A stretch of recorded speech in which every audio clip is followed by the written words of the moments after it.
Regression. The subgenre of stories that appeals to losers like me because it poses the question, what if I could do it all again? Doombreaker, The Last Adventurer, My S-Class Hunters. The Regressor story presents itself in many fashions, but there's one central idea that ties them all together. Protag-kun returns to his youth to live his life again and prevent a great tragedy. To put it plainly, regression is a plot device. Rather than describing what we can expect of a world like fantasy means magic, it's a tool that allows writers to tackle the common situations we'd expect of any genre from a new perspective. Whether we're looking at a medieval world, the Murim, a swords and sorcery setting, lit RPG, or modern civilization, all it takes for any of a vast array of stories to be lumped together is the condition that the protagonist is returned to a point in the past wherefrom they can relive their life for the sake of securing a more favorable future. Many stories use this as an opportunity to focus solely on the protagonist exploiting their knowledge of the future to gain competitive advantages, but I think the greatest among them prosper because they take advantage of their ultimate tool. They observe the only correct way to write a regressor story, resolving the protagonist's regrets from their previous life. No matter the genre, plot of the story, or how the protagonist's first life ended, they're supposed to be a human being with an entire life's experiences, and to be human is to make mistakes. Which failures do they most strongly wish they could make right? While the stakes obviously have to be a bit higher than wiping away the humiliation of chasing after a baddie out of your league, the human race going extinct isn't something an individual can reasonably be or feel responsible for. I'm not saying regressors shouldn't care about all of the people destined to die or that they should let things be as they will. I just think stories should dedicate time to the human aspect of being given a second chance at life. Did I work as hard as I could have? Did I tell the people dear to me how much I loved them? Did I take the beautiful scenery of my hometown for granted? Whether you'd buy up a ton of Bitcoin, bet on the Red Sox, or spend more time with your parents, every decision you might wish you could have made differently is to one end: to be happy with your life and with yourself. The first one of those gems I'd like to share with you is A Man's Man.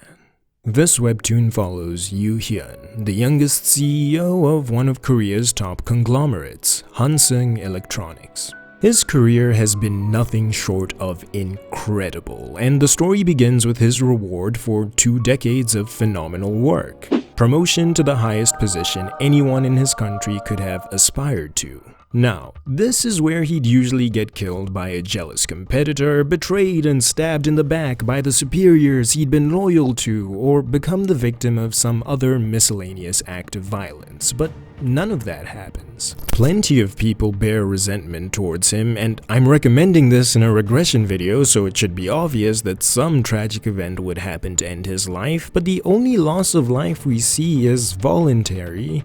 And the soul lost isn't his, but that of a former co-worker who'd joined the company with him. To rise to his position, Yoo Hyun ignored the injustices suffered by those around him and made decisions that negatively impacted many lives and destroyed his closest relationships. His tragedy is that on the day of his greatest achievement, there wasn't a single person left in his life to congratulate him.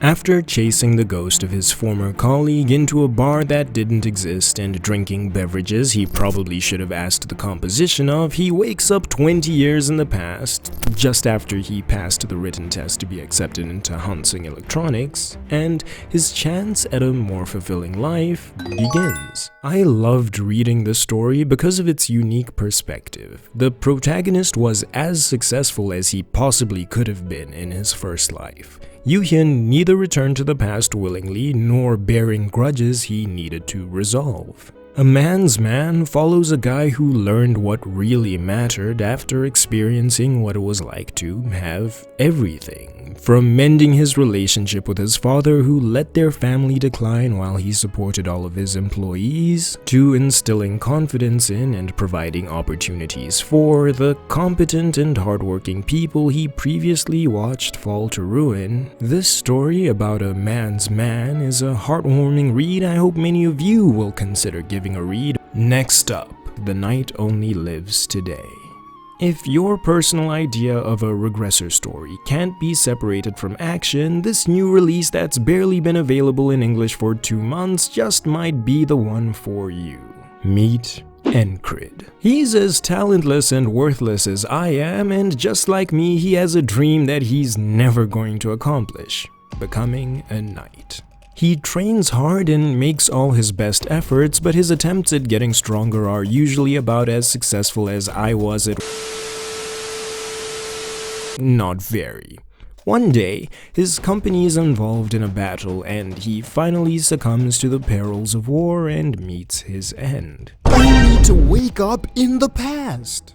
But if I'm recommending it, there has to be a catch. He only gets returned to the start of the day he died. That isn't enough time to actually train, so he's still weak, and as a soldier, if he tries to desert, he'll get killed anyway, so what does he do? He takes the challenge head on and decides to use the knowledge he gained from fighting in the battle the first time around to try and make it all the way through to the end. How does it end now? He dies again. I told you he was untalented. The webcomic's called The Night Only Lives Today because that's what ends up happening. For so long as Encrid has the desire to try again, every time he dies he is returned to the start of the same day. At first, this seems like a gift, but what about after you've lived through the same death without a chance to eat, sleep, or mentally recover for 5 days, 10 days, 50, 100, 300 days? What happens when you spend so long trying to break past one wall that you forget why you even wanted to get to the other side? Why you confronted the wall in the first place? If you want to watch a man whose efforts have never been rewarded be given as many chances to work towards his goal as his wavering resolve will allow, this is the one for you. If you don't want anything overly deep and would just like something fun to turn your brain off to and enjoy, consider reading Reincarnator. Clichés are cliché for a reason. People like them. Stat windows? Check. Humans are pulled from Earth and forced to participate in a death game? Check. The protagonist was the strongest player in his previous life and became the last survivor of a ruined world? Check. Put simply, Hansu is that guy, with his unique trait that greatly limited the number of skills he could learn. In exchange for having them evolve forever, he became the greatest force fighting on humanity's side. Unfortunately, the enemy had forces too, which outnumbered his cohort, and they actually all stuck together. Understanding the end was nigh, Team Earth shared with him all the knowledge they had collected together about the opportunities that had molded them into the strongest fighters, told him to play nice with the people he'd meet, and used their one return to the past ticket to send him back far enough to prevent the end of days. The character writing is consistent, and the supporting cast has been supporting, so it's definitely good enough to kill some time. As honorable mentions, first, I really hope you'll give Return of the Blossoming Blade a try. It didn't make the main list because it isn't actually regression. Protagonist Chung Myung is just born again sometime after his death fighting the Heavenly Demon, but it's the fantasy martial arts version of A Man's Man, where someone who was about as successful as he could have been in his first life uses his second to be more of a human being and uplift those around him. Straight peak. The second spot goes to I'm the Queen in This Life, which has some of the most abominable roasting I've ever seen and follows a character who has to battle with herself over whether she deserves to enjoy her second life after the crimes of her first, and has to learn to love herself after abuse and manipulation.